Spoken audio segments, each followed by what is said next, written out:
రోజు దాదాపు 2500 మంది రోగులు వస్తూ ఉంటారు.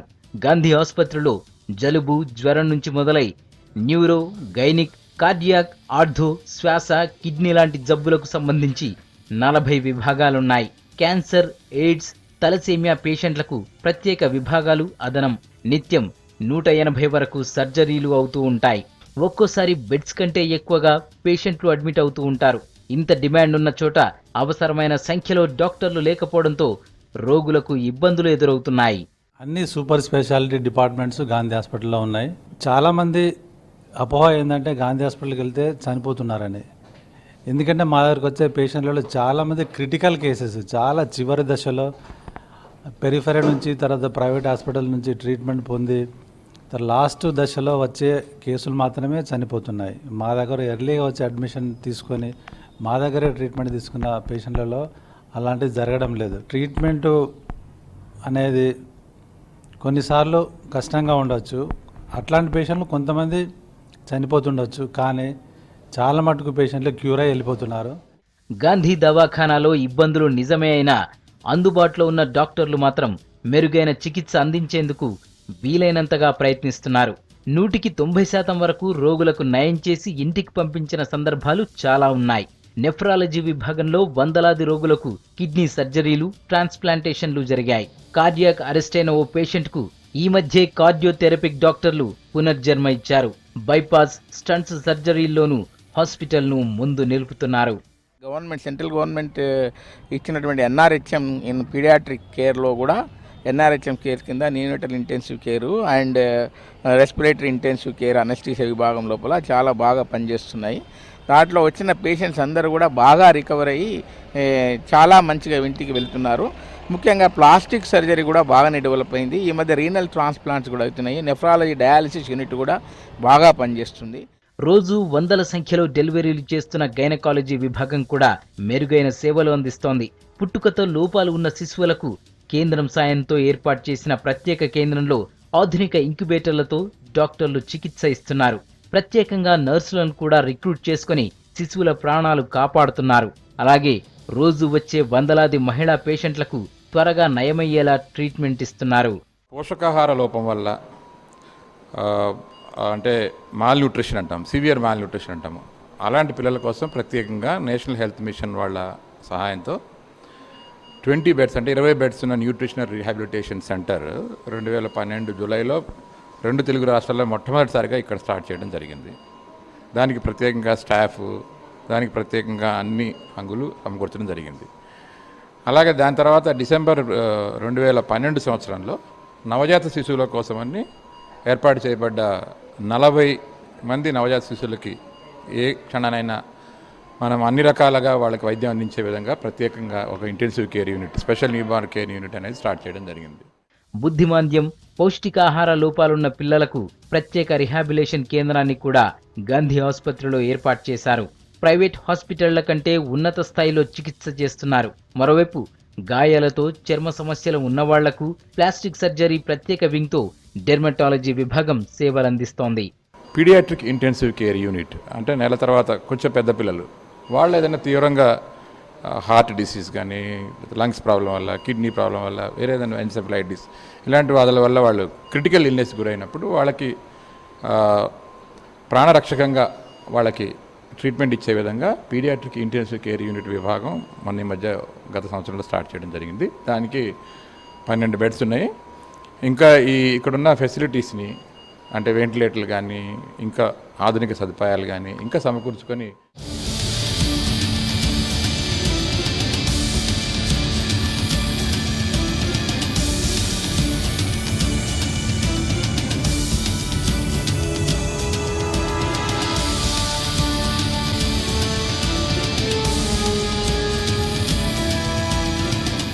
ఇక ఉస్మానియా దవాఖానా పరిస్థితి గమనించినట్టయితే ఇక్కడ ఎప్పుడు పేషెంట్ల రద్దీ నిత్యం కనిపిస్తూ ఉంటుంది. కానీ ఈ మధ్యకాలంలో జరుగుతున్నటువంటి పరిస్థితి ఉన్నట్టయితే నానానికి మరోవైపుగా చాలా పెద్ద ఎత్తున సర్జరీలు జరుగుతూ ఎంతోమందికి ప్రాణాలు కాపాడుతూ ఉంటున్నారు ఇక్కడ వైద్యులు.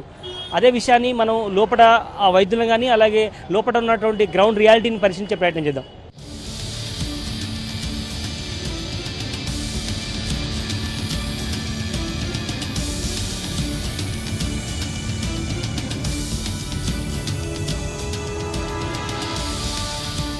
శతాబ్దాల చరిత్ర ఉన్న ఉస్మానియా హాస్పిటల్ కూడా అనారోగ్యంతో ఉన్న నిరుపేదలను ఆదుకుంటోంది. 1168 పడకల కెపాసిటీ ఉన్న ఉస్మానియా దవాఖానాకు రోజు 1000కి పైగా పేషెంట్లు వస్తూ ఉంటారు. నిత్యం ఇన్పేషెంట్లుగా దాదాపు 200 మంది చేరుతున్నారు. 150 మంది వరకు డిశ్చార్జ్ అవుతూ ఉంటారు. ఈ హాస్పిటల్లో 25 డిపార్ట్మెంట్లతో పాటు 14 క్లినికల్ విభాగాలు ఉన్నాయి. ప్రధాన భవనంలో cardiology, neuro, nephrology, urology, gastroenterology, general surgery లాంటి విభాగాలు ఉన్నాయి. ఇక ఉస్మానియా హాస్పిటల్కు సంబంధించి పేట్ల బుర్జ్ సుల్తాన్ బజార్ మెటర్నిటీ ఆసుపత్రిలో గైనిక్ విభాగం, ఫీవర్ హాస్పిటల్లో సీజనల్ జ్వరాల డిపార్ట్మెంట్, ఎర్రగడ్డ మెంటల్ హాస్పిటల్లో మానసిక సమస్యల విభాగం అందుబాటులో ఉన్నాయి. వేరే హాస్పిటల్ నుంచి ఒక లివర్ తెచ్చి మేము ఆ లివర్ని ట్రాన్స్ప్లాంట్ చేసాం ఓ పేషెంట్కి. అది కెడావరిక్ ట్రాన్స్ప్లాంట్ అంటాం. అంటే ఒక చనిపోయిన వ్యక్తి శరీరం నుంచి లివర్ని తీసి పెట్టడం. ఈ పేషెంట్లో ఏంటంటే యాక్చువల్గా పేషెంట్ యొక్క సొంత లివర్నే ఒక సరిగ్గా రక్త ప్రసారం దొరకకుండా ఆ లివర్కే రక్తం సరిగ్గా చేరడం లేదు. అటువంటి లివర్ని కట్ చేసి మళ్ళీ రక్త ప్రసారం లివర్కి నార్మల్గా వచ్చేటట్టు పేషెంట్ యొక్క లివర్నే మళ్ళీ రీట్రాన్స్ప్లాంట్ చేయడం. సో అటువంటి ప్రక్రియ దేశం చరిత్రలోనే ఫస్ట్ టైం మొట్టమొదటిసారి జరిగింది. ఇంకోటి చెప్పాలంటే ఆ పేషెంట్కి ఏమైతే రక్తం ఇవ్వాలో పేషెంట్ యొక్క రక్తాన్నే ఒక సీసాల్లో కలెక్ట్ చేసి మళ్ళీ ఆ పేషెంట్కి మళ్ళీ వెనక్కి ఇవ్వడం అనేది జరిగింది.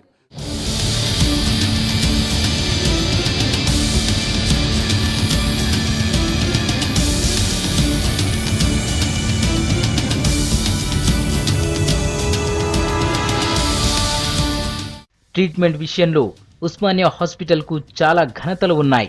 1978లో దేశంలోనే లైవ్ విధానంలో డాక్టర్లు కిడ్నీ ట్రాన్స్ప్లాంటేషన్ సక్సెస్ చేశారు. మామూలు కిడ్నీ సర్జరీలు దాదాపు 500, కష్టమైనవి మరో 100 సర్జరీలు చేశారు. గ్యాస్ట్రోఎంట్రాలజీతో పాటు చిన్న పేగు, పెద్ద పేగు క్యాన్సర్ ఆపరేషన్లు, లంగ్స్, కిడ్నీలు, లివర్ సర్జరీల సక్సెస్తో కూడా ఉస్మానియా హాస్పిటల్ వార్తల్లో నిలుస్తోంది. ఈ మధ్య 2 లివర్ మార్పిడి సర్జరీలు చేసిన డాక్టర్లు తాజాగా సెల్ఫ్ ట్రాన్స్ప్లాంటేషన్ ఆపరేషన్ కూడా సక్సెస్ చేశారు. నాగరాజు అనే యువకుడికి కాలేయాన్ని శుద్ధి చేసి తిరిగి అతనికే అమర్చారు. ప్రపంచంలో ఇలాంటి ఆపరేషన్లలో ఇది రెండోది. కెనడా డాక్టర్ల సహకారంతో 10 గంటలు కష్టపడి బాధితుడికి డాక్టర్లు పునర్జన్మ ప్రసాదించారు. అంటే necessity is the mother of invention. అంటే అవసరం ఏదైనా మనిషిని సాధిస్తుంది అనే టైప్లో మేము ఏం చేసామంటే ఈ ఇన్నోవేటివ్ మెథడ్గా ఏదైతే రక్తనాళాలు మూసుకుపోయినాయో దాన్ని లివర్ బయట పెట్టి మళ్ళీ కన్స్ట్రక్ట్ చేసి రీక్ చేసాము. దీనికి కనీసం 5-6 లక్షల వరకు ఖర్చు వచ్చింది. దీనికి తెలంగాణ గవర్నమెంట్ హెల్త్ మినిస్ట్రీ కానీ హెల్త్ సెక్రటరీ కానీ వీళ్ళంతా మాకు దానికి అయ్యే మందుల ఖర్చు అవన్నీ మాకు ఇచ్చారు. ఇది బయట అయితే కనీసం 30 లక్షల వరకు ఖర్చు వస్తుందండి. పల్మనాలజీ విభాగంలో ఈ మధ్య 6 రోగులకు డాక్టర్లు ప్రాణం పోశారు. అన్నవాహికకు, శ్వాసనాళానికి మధ్య స్టంట్ వేయడం లాంటి క్లిష్టమైన సర్జరీలతో రోగుల ప్రాణాలు కాపాడుతున్నారు. ఇంత స్థాయిలో రోగులకు సేవలందిస్తున్న ఉస్మానియా హాస్పిటల్లో ఉన్న కొన్ని సమస్యలు ఇటు డాక్టర్లను అటు పేషెంట్లను ఇబ్బంది పెడుతున్నాయి. హాస్పిటల్ బిల్డింగ్ పాతది కావడానికి తోడు ఎప్పటికప్పుడు శుభ్రంగా ఉంచడంలో సిబ్బంది ఫెయిల్ అవుతున్నారు. ఈ ఆసుపత్రికి వస్తే ఉన్న రోగానికి తోడు కొత్త రోగం కూడా ఎక్కడ అంటుకుంటుందో అని కొందరు భయపడాల్సి వస్తోంది. ఈ చిన్న ఇబ్బందులు పరిష్కరిస్తే రోగులకు మరింత భరోసా ఇచ్చే ఆసుపత్రిగా ఉస్మానియా మరింత ఖ్యాతి సొంతం చేసుకోవడం ఖాయం. ఉస్మానియా జనరల్ హాస్పిటల్ ప్రపంచంలోనే ప్రసిద్ధిగాంచిన హాస్పిటల్లో గవర్నమెంట్ ప్రభుత్వ పరంగా చాలా ప్రసిద్ధి చెందిన దవాఖానగా గుర్తింపు పొందింది. దీన్ని నిజాంస్ కట్టించినప్పటికీ కూడా మన ప్రభుత్వాలు కొంత అశ్రద్ధ చేయటం వల్ల గత కొన్ని సంవత్సరాలుగా ఈ యొక్క రోగులు అనేక ఇబ్బందులకు గురవుతున్నారు. ఈ ప్రభుత్వం యొక్క నేడు వచ్చిన తెలంగాణ ప్రభుత్వం ఈ మాన్యుమెంట్ను కాపాడి దీంట్లో కొత్త పరికరాలు తెప్పించి బీద ప్రజానీకానికి ఎంతో సేవ చేయవలసిన అవసరం ఉన్నది. ఇలా ఉస్మానియా, గాంధీ హాస్పిటళ్లు 2 సమస్యలను తట్టుకుంటూ రోగులకు సంపూర్ణ ఆరోగ్యం అందించడంలో వీలైనంత వరకు కృషి చేస్తున్నాయి.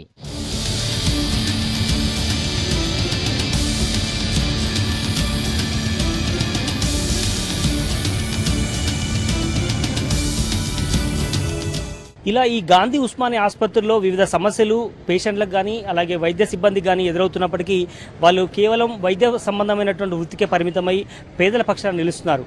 అదే సమయంలో ప్రభుత్వం నుంచి కనుక పూర్తి స్థాయిలో సహకారం అంది ఎక్విప్మెంట్ కొరత కానీ అలాగే సంబంధించినటువంటి కనీస వసతులు కానీ మెరుగుపరిస్తే మరింత ముందుకు వెళ్ళడానికి వాళ్ళ ఆస్కారం ఉందంటున్నారు. కెమెరా పర్సన్ గోపాల్తో నరేందర్, V6 న్యూస్, గాంధీ ఆసుపత్రి అండ్ ఉస్మానియా ఆసుపత్రి నుంచి.